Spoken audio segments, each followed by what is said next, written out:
Okay. So we're here in Calgary in the Ritas Garage, and we have the Ritas Roadster here. So just thought I'd give you a little bit of an overview of it.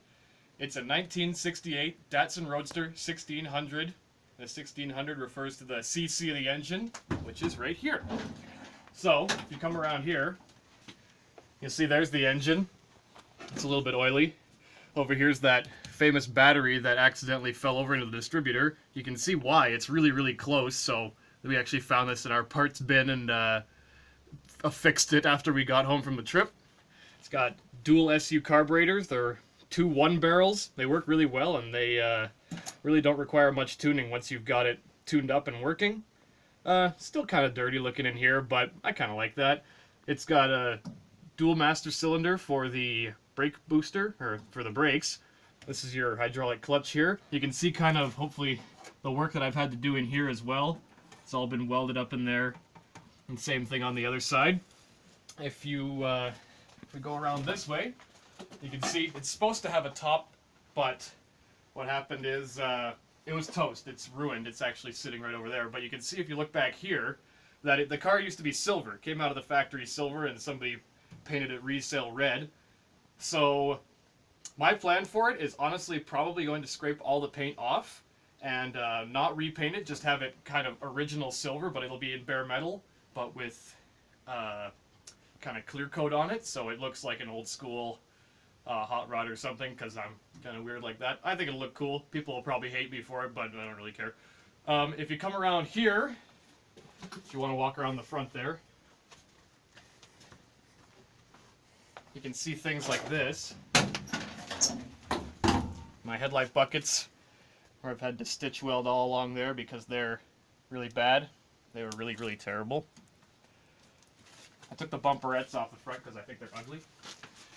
Come on around here, you can see where I've had to weld again patches in here. There was a big hole right there for the antenna, and of course this thing didn't come with a radio or anything, so I didn't bother putting that back in. It's kind of hard to show how bad this car really was through video. You kind of have to see it in person. If you look over here again, this is the first part of the video. You can see where everything I've had to weld under there, that's all you can see of it. It's really kind of a shame that you can't see all the extremely shoddy work that I've done. Come on in here and look in the cockpit there, and you can see my speedometer, which is the one on the left. If you go up real close to it, you can see where I've put on kind of dymo label or things, because since I live in Canada, I'm not used to miles per hour. Yeah, I know, it's lame of me to say that, but it's true. If you look, you can see it even goes dreaming up at 120 miles an hour. I don't know if anybody would ever drive this car that fast, or could. You can't really break many speed limits in this thing. If you look down at the floor, you can see it's still kind of dirty from our trip. I didn't really vacuum it out, which is probably the worst thing you can do. I know, I'm a terrible person. But you can kind of see where I've stitch welded it all up. It's all painted in black Rust-Oleum paint, and we had that extremely wear-proof paint that we used, put all over that. Come on out here and you can see more again of the kind of stuff I had to do. My wheel arch here. These are just held on with sheet metal screws because I don't plan for this to be permanent. You can see how thin the sheet metal is. It flexes really bad. But it's been holding together. I've been driving this thing since September.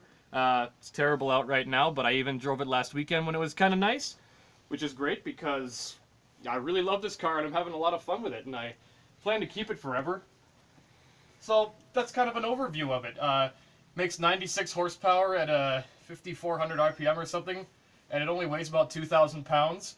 So, you know, they quoted a little higher, but mine's barely got any stuff in it, so I call it a little bit lighter. So, it's a really fun car. It feels really fast, 4-speed, really good gearbox. And I'm really happy with it. I'm really excited for us to take it on another adventure. So, thanks for joining us.